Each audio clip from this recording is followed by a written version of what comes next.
This is my third attempt to record this, but my phone keeps saying it's out of storage, even though I've deleted everything. So, hopefully this works. I'm being very peaceful about this, obviously. Okay, so, welcome back to the vlog. This week's vlog is about Martin Luther King, whom we love. And just to talk about our reading, things that struck me as important and things that I had questions about.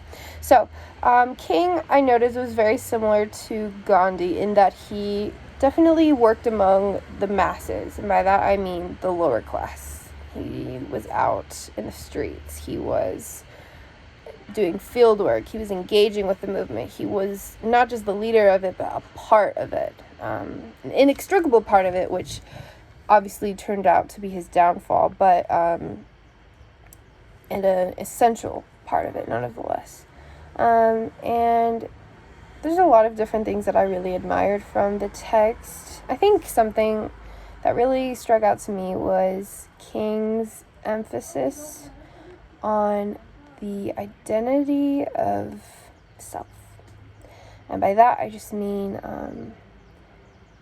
there were so many different times in the text where it went back to his firm beliefs that for an individual to make a change, they had to recognize that they themselves were worthy to fight for, which I guess was something I hadn't really considered, which says a lot about my own privilege, that I've always considered myself as somebody worthy to fight for, to make changes for.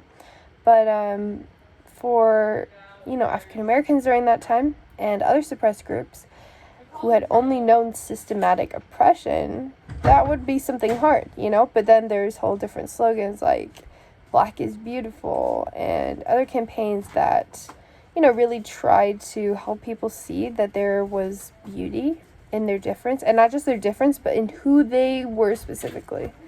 I feel like that ties in so much with the whole third party role, like we talked about in Conflict, how there's a lot of different roles for members of the third party, but one of them is to be a teacher, to educate somebody on who they are and their potential.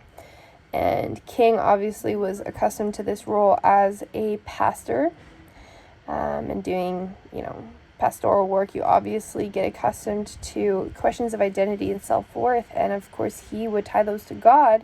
But now as a civil rights movement leader, you can just tie it to God, but to a greater sense of the movement, like you need to understand who you are because there's others who don't, and you can get up and help them. And I feel like that was just super powerful to read about, understand, and yeah, I'm excited to discuss it in class.